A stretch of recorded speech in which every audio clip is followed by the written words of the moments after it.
तोहरे खानी ये रानी पत्थर दिल कर लेबो हो, तारा याद में जी लेबो हो, तारा याद में मर लेबो हो। दिलवा के जख्म कसहूँ हम रो रो के भर लेबो हो, तारा याद में जी लेबो हो, तारा याद में मर लेबो हो। तोहरे खानी ये रानी पत्थर दिल कर लेबो हो, तारा याद में जी लेबो हो, तारा याद में मर लेबो हो।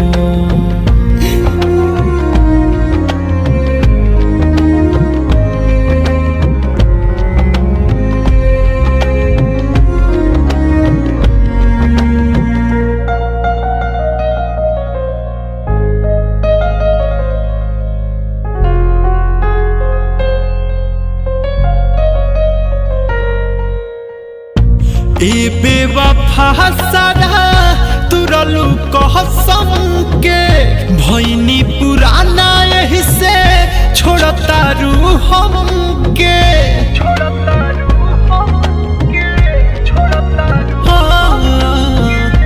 ए बेवफा सारा तुरलू कहसम के भैनी पुराना यही से छोड़ता रू हम के, छोड़ता रू हमके। कसहूँ सनम दुखावा के अब सही कहर लेबो हो, तारा याद में जी लेबो हो, तारा याद में मर लेबो हो। तोहरे खानी ये रानी पत्थर दिल कर लेबो हो, तारा याद में जी लेबो हो, तारा याद में मर लेबो हो।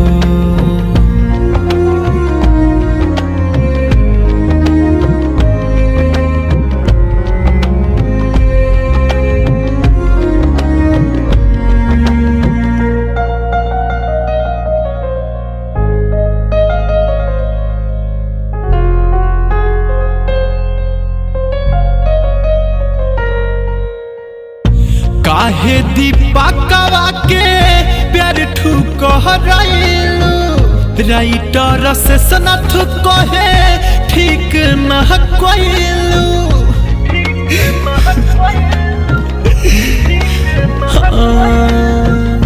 काहे दीपकवा के प्यार ठुकराइलू, राइटर मनोज कहे ठीक न कइलू, ठीक न कइलू।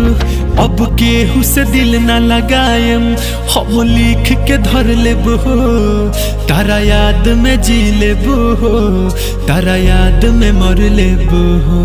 तोहरे खानी ये रानी पत्थर दिल कर लेबो हो, तारा याद में जी लेबो हो, तारा याद में मर लेबो हो।